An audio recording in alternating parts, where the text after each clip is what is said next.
Hello my dear friend, अपने to channel पर रचना academy में आप सभी का स्वागत है। सीटेट का एग्जाम आपका 14 दिसंबर को होना है। इसमें हम बात करेंगे सीडीपी के बारे में, चाहे पेपर 1 तैयारी कर रहे हो या पेपर 2 की। ठीक है, जैसे कि 30 क्वेश्चन पूछे जाते हैं पेपर 1 में भी, पेपर 2 में। तो ये प्रीवियस ईयर क्वेश्चन पेपर है जो ये आपका जो है 16 दिसंबर 2021 का है। ठीक है, क्योंकि आपको प्रीवियस ईयर क्वेश्चन करना है, क्योंकि प्रीवियस ईयर क्वेश्चन से बहुत ज़्यादा क्वेश्चन रिपीट होते हैं। तो चलिए फिर स्टार्ट करते हैं। और वीडियो आप लोग क्या है शेयर करिएगा, लाइक एंड चैनल को सब्सक्राइब जरूर कर लीजिएगा अगर चैनल पर पहली बार विजिट कर रहे हैं। जैसे कि पहला क्वेश्चन आपके सामने हो जाएगा। पहला क्वेश्चन क्या है, देख सकते हो, निम्नलिखित में से कौन सा कथन व्यक्ति के विकास की प्रक्रिया के बारे में सही है। पूछा गया है विकास की प्रक्रिया के बारे में सही है। देखिए चैप्टर वाइज चलिए मैंने पढ़ाया है, जिसने चैप्टर नहीं देखा है विकास की थ्योरी वो जरूर देख लीजिएगा। तो इसका राइट आंसर क्या हो जाएगा। पहला आप पढ़ेंगे क्या, विकास एक प्रक्रिया एक दसीय होती है। देखिए एक दसीय नहीं होती है, विकास क्या होता है कि विकास आपकी कई तरह से हो सकता है, बहुदशीय होता है। तो ये आपका गलत हो जाएगा। नेक्स्ट ऑप्शन है, केवल एक व्यक्ति आनुवंशिकता को प्रभावित करता है। देखिए केवल कहीं आ जाए, ओनली आ जाए तो नेगेटिव होता है, तो ये भी आपका गलत हो जाएगा। ऑप्शन सी हो जाएगा, विकास की प्रक्रिया में संस्कृत विविधताएं होती हैं। कुछ हद तक सही है, लेकिन ऑप्शन डी भी पढ़ेंगे। विकास केवल, देखिए केवल आए तो आप देख के ही इसको काट दीजिएगा। तो इसका राइट आंसर क्या हो जाएगा, सी। जैसे कि विकास की प्रक्रिया में संस्कृत विधाएं होती हैं, तो ऑप्शंस का बिल्कुल हो जाएगा सी, राइट हो जाएगा। अगला क्वेश्चन कर लेते हैं। अगला क्वेश्चन देख लीजिए। अगला क्वेश्चन आपके सामने हो जाएगा question number second. Question number second क्या है, निम्नलिखित में से कौन सा प्रश्न बच्चों के विषयात्मक चिंतन को बढ़ावा देने का उदाहरण है। तो इसका राइट आंसर क्या हो जाएगा सेकंड का। तो इसका राइट आंसर बताइए कि बच्चों को क्या विचरणात्मक बढ़ावा देने के। तो पहला पढ़ेंगे को करु की तटीय इलाके में रहने वाले लोग को क्या पता और क्या खाते हैं। ठीक है, तो ये चीज है। या फिर हो जाएगा भारत के 10 राज्यों के नाम बताओ। या फिर हो जाएगा 2 से 10 तक के पहाड़े लिखो। या फिर हो जाएगा दी गई कविता को संपूर्ण करके वाचन करो। तो इसका राइट आंसर क्या है। आप चिंतन को कैसे बढ़ा सकते हो, बच्चों की चिंतन आप कैसे बढ़ा सकते हो। देखिए सी ऑप्शन यहाँ से नीचे से हम करते हैं कि दी गई कविता को क्या है सुमरण करके वाचन करें। मतलब आप रटन पर ध्यान दे रहे, सिर्फ कविता, इससे बच्चे की क्या है चिंतन का बढ़ावा नहीं होगा। तो ऑप्शन इसका ये तो गलत हो जाएगा। ऑप्शन सी क्या है, 2 से 10 तक का पहाड़ी लिखो। देखिए पहाड़ी लिखने से 2 से 10 तक बच्चा याद करके लिख लेगा, लेकिन आगे आप क्या करोगे, तो ये भी आपका गलत हो जाएगा। इसमें चिंतन कहाँ लगे। ठीक है, भारत के 10 राज्यों के नाम, ये भी आप क्या है रट के बच्चा 10 राज्यों के नाम लिख देगा, तो ये भी आपका गलत हो जाएगा। लेकिन पता करो कि तटीय इलाके में रहने वाले लोग क्या खाते और क्यों खाते हैं। जैसे इससे आप जब बच्चा पता करेगा कि तटीय वाले जो इलाके हैं वो क्या खाते हैं और क्यों खाते हैं, तो इसमें बच्चे की क्या है चिंतन बढ़ेगी। ठीक, जब खोज करेगा तो कई चीजें वो सीखेगा। तो इसका right answer option A right हो जाएगा। ठीक है, अगला क्वेश्चन कर लेते हैं। अगला क्वेश्चन आपके सामने हो जाएगा थर्ड। थर्ड क्वेश्चन क्या है, देख लीजिए। विकास का चरणीय सिद्धांत निम्नलिखित नियमों में से एक पर स्पष्ट रूप पर जोर देता है। तो किस पे जोर देता है, तो इसका राइट आंसर क्या हो जाएगा। 3 में से ही बताओ, क्योंकि लास्ट ऑप्शन उसमें ऊपर होगा, तो इसी में से राइट है। देखिए इसमें दिया विकास की निरंतरता होती है, या विकास की अनिरंतरता, या विकास को प्रभावित करने वाले सांस्कृतिक कारक होते हैं। इसमें पूछा है आप रूप से जोर देते हैं, तो किस पे आप जोर देंगे। ठीक है, तो इसका राइट आंसर बताओ। तो किस पे आप जोर देंगे, विकास की निरंतरता पे या विकास की अनिरंतरता पे। तो इसका राइट आंसर हो जाएगा, देखिए विकास के चरणीय सिद्धांत नियमों को स्पष्ट रूप से जोर देता है कि विकास की अनिरंतरता से, क्योंकि विकास आपका जो है जीवन से लेके मृत्यु तक को होता रहता है। ठीक है, कभी आपका विकास नहीं रुकता है। तो ऑप्शन इसका हो जाएगा बी राइट है। अगला क्वेश्चन कर लेते हैं। और जिसने अभी तक को वीडियो शेयर नहीं किया है तो प्लीज वीडियो को क्या है ज़्यादा से ज़्यादा आप शेयर कर दो, लाइक एंड चैनल को सब्सक्राइब जरूर कर लीजिए अगर चैनल पर पहली बार विजिट कर रहे हैं। अगला क्वेश्चन हो जाएगा फोर्थ। फोर्थ का राइट आंसर बता दो क्या हो जाएगा। इसमें दिया है क्या है, निम्नलिखित में से कौन से कारक द्वारा विद्यालयों में बच्चों का अधिगम से जुड़ाव प्रभावित होता है? तो पूछा गया है अधिगम से जुड़ाव प्रभावित होता है। तो पहला ऑप्शन इसका हो जाएगा क्या है? परिवार सामाजिकरण। देखिए अधिगम जो आपका लर्निंग, लर्निंग कहाँ से सीखते हो? फैमिली से भी सीखते हो, समाज से मतलब सोशल से भी सीखते हो, ठीक है। तो ये तो आपका राइट हो जाएगा। अगला समकक्षीय संबंधों के माध्यम से भी आप सीखते हो। कल्चर टूल मतलब कल्चर वैल्यू से सीखते हो, मतलब संस्कृत आपके जो मूल्य होते हैं उससे भी आप सीखते हो। नेक्स्ट हो जाएगा बच्चों को आत्मसम्मान भी देना चाहिए। तो आपके चारों ऑप्शन राइट हो जाएंगे। तो इसमें राइट आंसर हो जाएगा ऑप्शन सी, बिल्कुल राइट है। अगला क्वेश्चन देख लेते हैं। क्वेश्चन नंबर आपका फिफ्थ हो जाएगा। फिफ्थ क्वेश्चन क्या है? जीन प्याजे के अनुसार पूर्व सक्रियात्मक चरण में बच्चे निम्न में से क्या कर पाते हैं? तो ये बता दो पूर्व सक्रियात्मक एज किसके अंतर्गत आती है? तो ये एज आपकी जो आती है 2 से लेके 6 वर्ष के लिए, ठीक है। 2 से 7 वर्ष के लिए होती है या 6 वर्ष के लिए।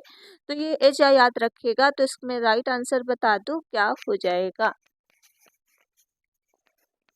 पहला ऑप्शन पढ़ेंगे प्रतिलोम चिंतन होगा, प्रक्रियात्मक खेल, अनुक्रमिक वर्गीकरण, संरक्षण।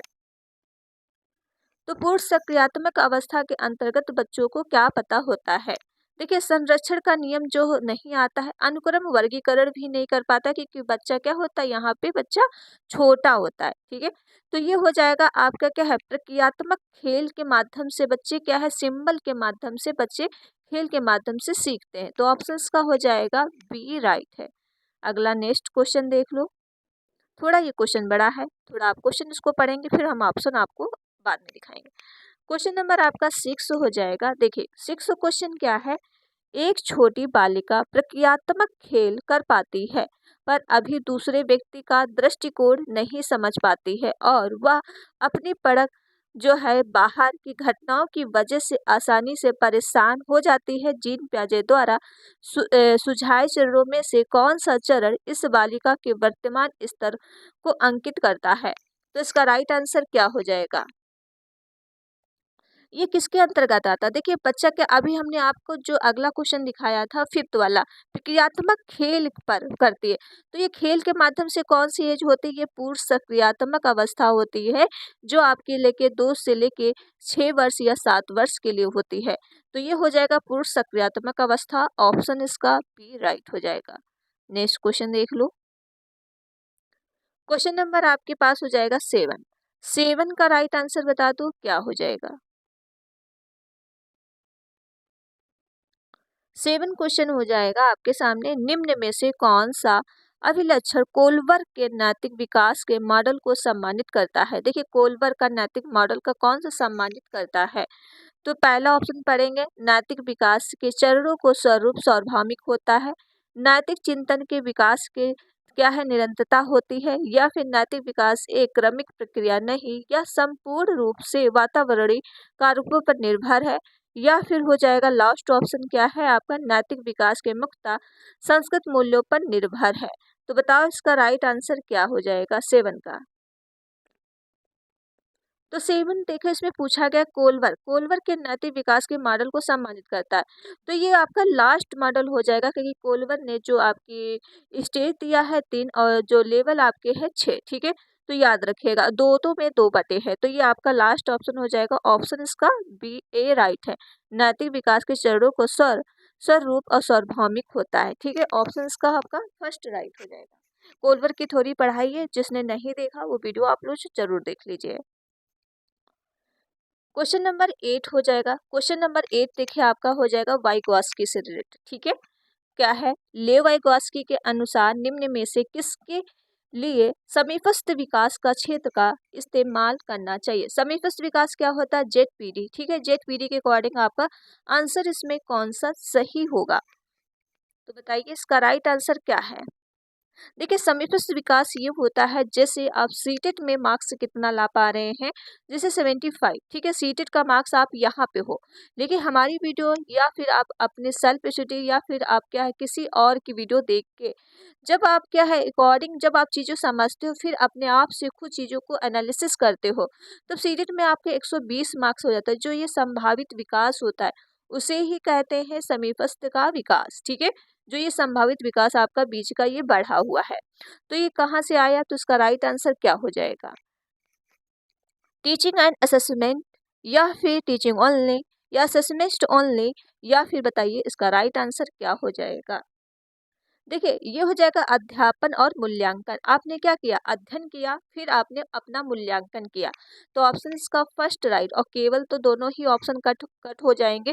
प्रभावी बौद्धिकता की पहचान, देखिए ऐसा नहीं कि ये बौद्धिक पहचान है, तो ये भी आपका गलत हो जाएगा क्योंकि हमने आपकी हेल्प की। ठीक है, फिर आप मेरी मदद से लेके आप खुद से क्या है कोशिश करके, जो आप एनालिसिस करके चीज़ों को बढ़ा रहे हो, तो इसका राइट आंसर हो जाएगा ए, बिल्कुल राइट है। अगला क्वेश्चन देख लो।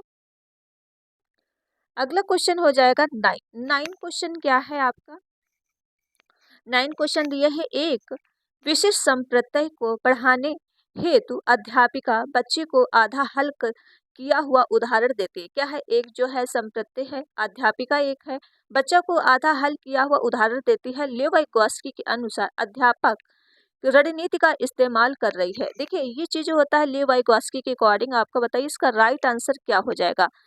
क्या है, जो आपकी अध्यापिका है वो बच्चे को आधा हल उदाहरण कर देती है। जब आप उदाहरण मतलब हेल्प कर रही है, ठीक है, हेल्प कर रही, तो उसे कहते हैं सेल्फ फोल्डिंग पार्ट। ऑप्शन का हो जाएगा बी, बिल्कुल राइट है। जहाँ पे हेल्प या फिर आधा अधूरा हो, उदाहरण हो, इसे ही कहते हैं सेल्फ फोल्डिंग। ऑप्शन का हो जाएगा बी, राइट है। नेक्स्ट क्वेश्चन देख लो। और वीडियो जिसने अभी तक शेयर नहीं किया है तो प्लीज़ वीडियो को ज़्यादा से ज़्यादा आप शेयर कर दो, लाइक एंड चैनल को सब्सक्राइब जरूर कर लीजिए अगर चैनल पर पहली बार विजिट कर रहे हैं। क्वेश्चन नंबर आपके पास 10 हो जाएगा। 10 क्वेश्चन क्या है, निम्न में से कौन सा अभिवृत्ति एक प्रगतिशील कक्षीय माहौल के अनुसार है। तो इसका राइट आंसर क्या हो जाएगा, तो 10 का राइट आंसर बता दो क्या है। देखिए इसमें दिया है निर्णय निर्धारित में बच्चों की सहभागिता, या भय मुक्त वातावरण की संरचना, या फिर विद्यार्थियों की व्यक्तिगत विभिन्नताओं पर ध्यान रखना, या अध्यापक द्वारा बाह्य अनुशासन कायम रखना। तो बता दो इसका राइट आंसर क्या हो जाएगा 10 का। देखिए इसमें दिया है आवृत्ति एक प्रगतिशील माहौल कैसा होना चाहिए। तो माहौल कैसा होना, निर्णय निर्धारित करने बच्चों के सहभागिता। देखिए निर्णय निर्धारित करना होता है, भय मुक्त अधिगम वातावरण संचित करना, बिल्कुल भय मुक्त वातावरण होना चाहिए, कहीं पे भय नहीं होना चाहिए। तो ये भी कुछ हद तक सही लग रहा। लेकिन अब विद्यार्थियों की व्यक्तिगत विभिन्नताओं को ध्यान में रखना, तो ये भी आपको बिल्कुल राइट लग रहा है। अध्यापक द्वारा बाह्य अनुशासन, देखिए ये आपका गलत। इसमें आपके तीनों ऑप्शन राइट हो जाएंगे। ठीक है, क्या हो जाएंगे, तीनों ऑप्शन राइट हो जाएंगे। ऑप्शन इसका डी गलत है, तो आप तीनों राइट मारिएगा। ठीक है, अगला क्वेश्चन कर लेते हैं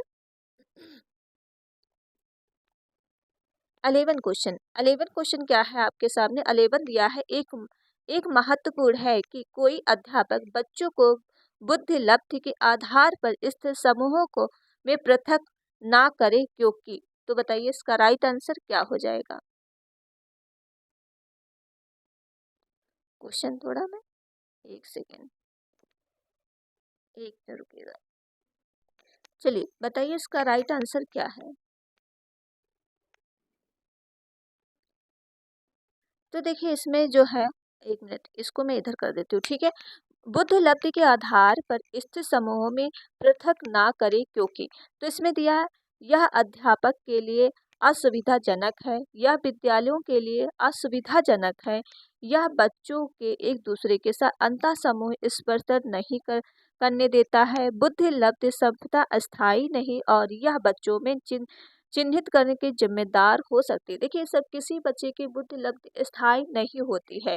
ठीक है, तो इसका राइट आंसर आपका डी बिल्कुल राइट हो जाएगा। अगला क्वेश्चन कर लेते हैं।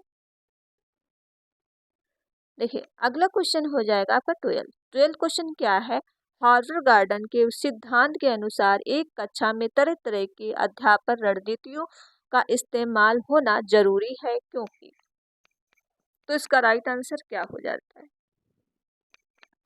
तो ये हो जाएगा यह बहुबुद्धि का निष्पादित करने का मददगार है, यह एक सामान्य बुद्धि को बढ़ाने में मददगार है, यह कारक विद्यार्थियों को बनाने में मददगार है, यह व्यवहारिक बुद्धि का जो है बढ़ाने में मददगार है। तो इसका राइट आंसर क्या हो जाएगा। इसमें दिया है हार्वर्ड गार्डन के सिद्धांत के अनुसार एक क्षेत्रीय अध्यापन रणनीति का इस्तेमाल होना जरूरी है। देखिए हार्वर्ड गार्डन ने बुद्धि जो दिया है 8 प्रकार की, ठीक है। वैसे कहीं कहीं आपको 9 प्रकार की भी देखने को मिल जाएगी, लेकिन आपको 8 अगर ऑप्शन में नहीं है तो 7 भी मारिएगा। तो यह बुद्धि निष्पादित करने में एक मददगार है, ठीक। ऑप्शंस का हो जाएगा आपका फर्स्ट राइट है। अगला क्वेश्चन देख लो। अगला क्वेश्चन हो जाएगा 13 क्वेश्चन क्या है। 13 क्वेश्चन दिया है 1.5 से 2.5 साल की उम्र में बच्चों द्वारा अक्सर उच्चतर द्विशाब्दिक उच्चारणों को क्या कहा जाता है। तो बताइए इसका राइट आंसर क्या है। वाचन अधिविस्तारण या तार सप्रेरित वाचन, नवावाद, बकवाद। जो बच्चा है कितने साल का है, मतलब 1.5 साल से 2.5 साल की उम्र का बच्चा है। तो ये द्विशब्दी उच्चारणों को क्या कहा जाता है। तो इसे जो कहा जाता है, क्या कहा जाता है, तार प्रेषित वाचन कहते हैं, ठीक है। ऑप्शन इसका बी बिल्कुल राइट है। 14 क्वेश्चन है। 14 क्वेश्चन क्या है। पुरुष सामान्यतः दिमाग से सोचते हैं और महिलाएं अपने हृदय से सोचती हैं। यह कथन क्या दर्शाता है। लैंगिक विभेदीकरण, लैंगिक रूढ़िवादिता या दोनों लिंगों के बीच आनुवंशिक भेद, लैंगिक स्थिरता। तो ये क्या हो रहा है, देखिए ऐसा नहीं है कि पुरुष दिमाग से ही सोचते हैं, ठीक है। पुरुष के पास भी दिल होता है, और ऐसा नहीं कि महिलाएं दिल से ही सोचती हैं, कि महिला भी दिमाग से भी सोच सकती हैं। तो ये क्या है, एक रूढ़वादिता है, ठीक है। क्या हो जाएगा, लैंगिक रूढ़वादिता। ऑप्शन इसका बी राइट है। 15 क्वेश्चन हो जाएगा। 15 क्वेश्चन क्या है। एक प्रगतिशील कक्षा में निम्न में से कौन सी मूल्यांकन विधि का इस्तेमाल नहीं होता होगा। तो इसका राइट आंसर 15 का क्या हो जाएगा। पहला ऑप्शन हो जाएगा अध्यापकों द्वारा मननशील जर्नल का इस्तेमाल, यह स्व मूल्यांकन, समकक्षी मूल्यांकन या केवल मानक निर्देशित मूल्यांकन पर आश्रय। देखिए नहीं होता है, ठीक। ये भी आप याद रखिएगा। विद्यार्थियों की पोर्टफोलियो को तैयार करना, देखिए ये भी बिल्कुल राइट है, विद्यार्थियों की पोर्टफोलियो तैयार करना, क्योंकि इससे ये रहेगा कि बच्चे कोई अगर दूसरा टीचर आएगा तो उसके बारे में वो जान लेगा इसमें बच्चे में क्या दिक्कत है और किसमें सही है। तो पोर्टफोलियो ये तो आपका पॉजिटिव है, आपको निगेटिव ढूंढना है, ठीक है। जैसे कि निगेटिव आपका ये केवल मानक निर्देश से मूल्यांकन है, केवल कहीं आ जाए, ओनली आ जाए तो वो आपका निगेटिव होता है। वैसे इसका राइट आंसर ऑप्शन इसका क्या हो जाएगा, सी राइट हो जाएगा। स्व मूल्यांकन समकक्षी होना चाहिए, तो ये भी आपका पॉजिटिव है। अध्यापक द्वारा मननशील जर्नल इस्तेमाल होना चाहिए, ये भी। तीनों आपके आंसर राइट है, आपको गलत ढूंढना था, ऑप्शन सी राइट है। 16 क्वेश्चन है। 16 क्वेश्चन क्या है आपके सामने। वंचित और हाशिए पर स्थित समूहों की भाषा और संस्कृति को स्कूली पाठ्यक्रम में समावेशित करने के एक अध्यापक द्वारा क्या सुनिश्चित कर सकता है। तो इसका राइट आंसर क्या हो जाएगा। पहला हो जाएगा, देखिए इसी में से आंसर बता दो कि इसी में आंसर इसका है, ठीक है। शिक्षा में समानता, शिक्षा में समानता। देखिए इसमें दिया है समानता, ये समायता, ठीक है। सुविधा वंचित समूह के प्रति सहानुभूति। देखिए किसी बच्चे को सहानुभूति आपको नहीं दिखाना, हर हर किसी एक पे सहानुभूति नहीं दिखाना। तो क्या हो जाएगा आपका, शिक्षा में सहभागिता। तो ऑप्शन इसका हो जाएगा बी राइट है। 17 क्वेश्चन हो जाएगा। 17 क्वेश्चन क्या है। 17 क्वेश्चन हो जाएगा पर्याप्त समर्थन प्राप्त करने के बावजूद एक कक्षा में एक विद्यार्थी गणितीय क्रियाओं को समझने में क्या है, चुनौतियों को सामना करता है, इसकी वजह से क्या हो सकती है। तो इसका राइट आंसर क्या हो जाएगा 17 का। ये हो जाएगा सौलीनता, गणितीय वैकल्प या आलेखीय वैकल्प या पठनीय वैकल्प।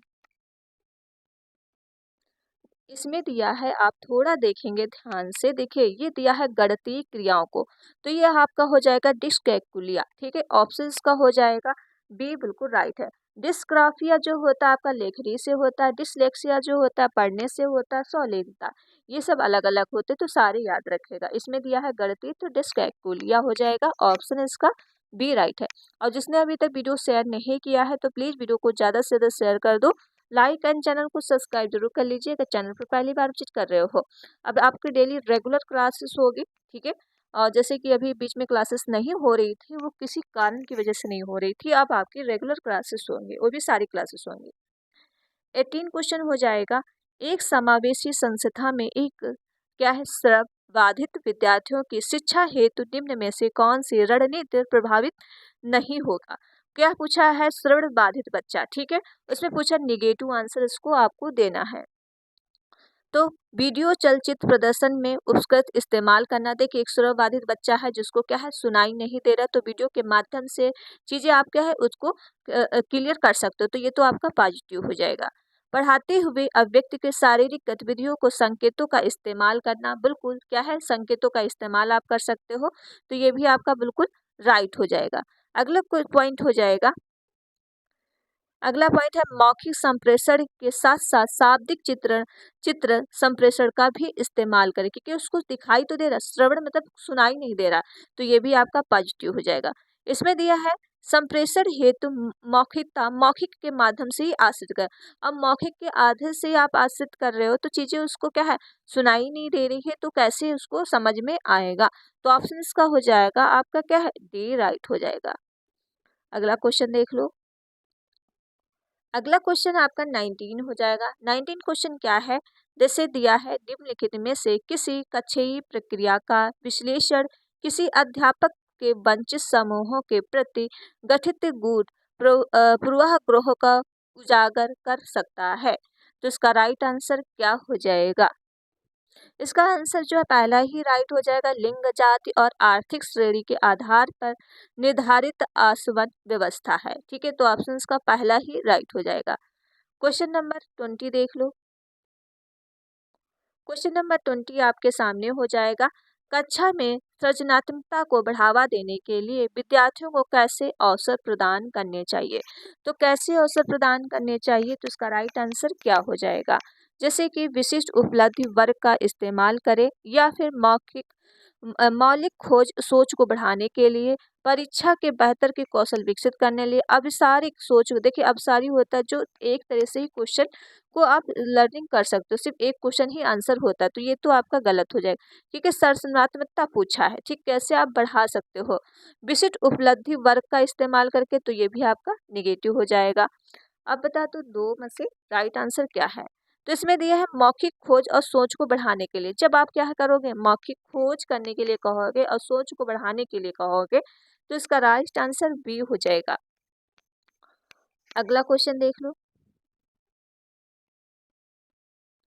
21 क्वेश्चन आपके सामने हो जाएगा। 21 क्या है, एक सृजनात्मकता कक्षा में बच्चों के संज्ञानात्मक सहभागिता को किस प्रकार सुव्यवस्थित किया जा सकता है। तो किस प्रकार सुव्यवस्थित किया जा सकता है, तो इसका राइट आंसर क्या हो जाएगा। जैसे बच्चों के वार्तालाप द्वारा, या अध्यापन के संयोगों को द्वारा, या बच्चों के सकारात्मक परस्पर संबंधों द्वारा, बाह्य रूप से अधिक अनुशासन के द्वारा। तो इसका राइट आंसर क्या हो जाएगा, बताइए। ये दिए हैं, ठीक है। आंसर आपको हम यहाँ दिखा देते हैं। देखिए इसमें आपका जो हो जाएगा बच्चों के वार्तालाप के द्वारा, बिल्कुल बच्चे से जब आप वार्तालाप करेंगे तो बच्चे की क्या संज्ञानात्मक ज़्यादा बढ़ेगी और उसका इंटरेस्ट भी लगेगा। अध्यापक के संवेगों को द्वारा, जब आप एक टीचर के तौर पे बच्चे पे ध्यान दे रहे हो, तो उस पर भी बच्चे पे पॉजिटिव असर पड़ेगा। बच्चों के सकारात्मक परस्पर संबंधों द्वारा, तो ये भी आपका राइट हो जाएगा। लेकिन बाह्य रूप से अनुशासन, देखिए कहीं भी अनुशासन में आप बैठा रहो तो बच्चा कुछ भी नहीं सीख पाएगा, तो सिर्फ वो शांत बैठा रहेगा, तो ये आपका फोर्थ ऑप्शन गलत हो जाएगा और बाकी सही है, तो ऑप्शन का सी राइट है। अगला क्वेश्चन देख लो। क्वेश्चन नंबर 22 क्या है, बच्चों की असफलता अक्सर विद्यालयों की क्या, बच्चों की जो असफलता अक्सर विद्यालयों की असफलता होती है, निम्नलिखित में से कौन सा कथन वाक्य समर्थन करता है। तो इसका राइट आंसर बता दो क्या हो जाएगा, बताओ। ये सारे ऑप्शन है। देखिए इसमें दिया है स्कूलों के वास्तविक विद्यार्थियों के समर्थन विभेदीकरण हेतु है, बच्चे इसलिए असफल होते हैं क्योंकि विद्यालय बच्चों को सीखने की विविध गतिविधियों का संज्ञान नहीं करते हैं। बिल्कुल, क्योंकि बच्चे की गलती नहीं है, सिर्फ विद्यालयों की, मतलब आप बच्चों की गलती नहीं दे सकते, अपनी गलती मानिए या विद्यालय की गलती मानिए। ठीक है, तो ऑप्शन इसका हो जाएगा बी राइट है। अगला क्वेश्चन देख लो। क्वेश्चन नंबर आपके पास हो जाएगा, आपके कौन सा है, 23 चल रहा है। 23 क्वेश्चन क्या है, किसी संप्रत्यय के प्रासंगिक और अर्थपूर्ण होने के लिए क्या आवश्यक है। तो क्या आवश्यक है इसका, बताइए। उपयुक्त परिभाषा को पढ़ाया जाए। देखिए, परिभाषा पे जोर देना है तो ये आपका निगेटिव हो जाएगा। नेक्स्ट ऑप्शन हो जाएगा, बच्चे के जीवन संबंधी सामाजिक परिदृश्य को जोड़कर पढ़ाना। कुछ तो सही लग रहा है। पाठ्य पुस्तक से कॉपी जो का त्यों लिखना। देखिए, जो का त्यों लिखना, तो उससे बच्चे क्या ही सीख पाएंगे, क्योंकि अर्थपूर्ण सामग्री होनी चाहिए। अच्छे से रट कर, देखिए कहीं भी रट के आ जाए तब भी आपका निगेटिव होता है। तो ऑप्शन का बी बिल्कुल राइट हो जाएगा, बच्चे के जीवन संबंधी सामाजिक परिदृश्य से जोड़कर पढ़ाना। ठीक है, तो ऑप्शन का बी राइट है। अगला क्वेश्चन देख लो। और जिसने अभी तक वीडियो शेयर नहीं किया है तो प्लीज़ वीडियो को ज़्यादा से ज़्यादा शेयर कर दो, लाइक एंड चैनल को सब्सक्राइब जरूर कर लीजिए अगर चैनल पर पहली बार विजिट कर रहे हो। क्वेश्चन नंबर 24 हो जाएगा। 24 क्या है, एक कक्षा में अध्यापक बच्चों के भय को संभाल नहीं सकता है। ठीक है, या फिर हो जाएगा, अच्छा क्वेश्चन आपका ये है, एक कक्षा में बच्चों की असफलता से भय को दूर करना क्यों जरूरी है। तो बताइए इसका राइट आंसर क्या है। जैसे कि सेकंड ऑप्शन हो जाएगा, विद्यालय बच्चों के भावनात्मक जीवन की जिम्मेदारी नहीं ले सकता है, या फिर असफलता और त्रुटियों बच्चे अधिगम का स्वाभाविक हिस्सा है। और ये तो इसमें में से बता दो, क्योंकि इसी में से राइट है। इसमें दिया है, एक कक्षा में बच्चे की असफलता के भय को दूर करना क्यों जरूरी है। देखिए, ये आपका पहला ऑप्शन, एक कक्षा में अध्यापक बच्चों को भय संभाल नहीं सकता। ऐसा तो नहीं है कि भय नहीं संभाल सकता टीचर, तो ये तो आपका बिल्कुल गलत हो जाएगा। विद्यालय बच्चों को भावनात्मक जीवन से जिम्मेदारी नहीं ले सकता। देखिए, ऐसा भी नहीं है। क्या है, असफलता त्रुटि बच्चे के अधिगम का एक स्वाभाविक हिस्सा है। जैसे जितना बच्चा गलतियां करेगा बच्चा उतना ही अच्छा सीखेगा, तो त्रुटियां एक अधिगम का हिस्सा भी होता है। तो ऑप्शन इसका सी राइट हो जाएगा। अगला क्वेश्चन देख लो। क्वेश्चन नंबर आपका 25 है। 25 क्वेश्चन क्या है, अक्सर यह तर्क दिया जाता है कि पुरस्कार देना अधिगमकर्ताओं को अभिप्रेरित करने का उत्तम तरीका नहीं है, क्योंकि। तो इसका राइट आंसर क्या हो जाएगा, पहला हो जाएगा, इससे आंतरिक अभिप्रेरणा क्षीण होती है, इससे आंतरिक अभिप्रेरणा बढ़ जाती है, इससे बाह्य अभिप्रेरणा क्षीण होती है, इससे आंतरिक और बाह्य अभिप्रेरणा दोनों क्षीण होती है। तो इसका राइट आंसर बता दो क्या है।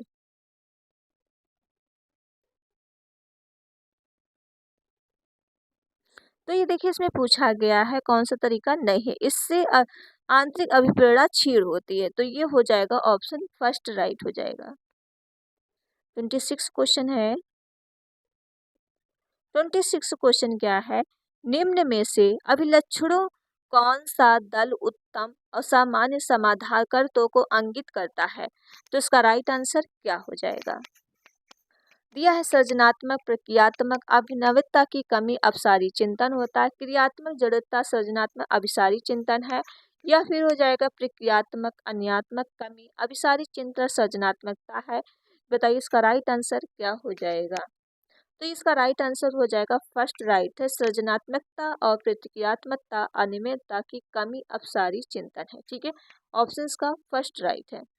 देखो, क्वेश्चन नंबर 27 देख लेते हैं। क्वेश्चन नंबर 27 आपके सामने ये हो जाएगा। 27 क्वेश्चन क्या है, शिक्षक के विद्यार्थियों की खास कर सुविधा वंचित वर्ग के असफलता और असफलता के बारे में विचार अक्सर करके सीखने की अभिप्रेरणा को प्रभावित करते हैं। इस संदर्भ में निम्न में से कौन सा कथन सही है। तो इसका देखिए पहला ही राइट हो जाएगा, शिक्षक की अपेक्षाएं बच्चों के सीखने को बेहद प्रभावित करती है। ठीक है, इसका पहला ही आंसर राइट है, ऑप्शन का फर्स्ट राइट हो जाएगा। क्वेश्चन नंबर आपके पास हो जाएगा 28। चलिए, 28 क्वेश्चन क्या है, 28 देख लो। 28 है, शिक्षिका कक्षा में सृजनात्मक रूप से सीखने का वातावरण किस प्रकार सुनिश्चित कर सकती है? तो किस प्रकार सुनिश्चित कर सकती है, तो इसका राइट आंसर क्या है? एक तय और निर्धारित समय सारणी का अनुपालन करके। देखिए, एक तय और समय निर्धारित इससे रिलेटेड नहीं है, तो ये तो आपका गलत हो जाएगा। पुरस्कार, सजा, देखिए कहीं भी आ जाए तो ये भी आपका नेगेटिव हो जाएगा। और लास्ट ऑप्शन क्या है? बच्चे के सामूहिक के सीखने की प्रक्रिया का हिस्सा बनकर, या फिर बच्चों की क्षमता के आधार पर विभेदीकरण अलग अलग। देखिए, बच्चों को कभी अलग नहीं करना है, तो ये आपका आंसर राइट हो जाएगा, बच्चे के सामूहिक सीखने की प्रक्रिया का हिस्सा बनाकर। ठीक है, ऑप्शन का सी बिल्कुल राइट है। तो आज मैंने 28 ही क्वेश्चन दिए थे। 28 में से आप बताइएगा कि आपका स्कोर कितना आया है। ठीक है, तो चलिए फिर वीडियो यहीं तक रखते हैं, और वीडियो आप लोग क्या है शेयर करिएगा, लाइक एंड चैनल को सब्सक्राइब। मिलते हैं नेक्स्ट वीडियो में। Thank you friend.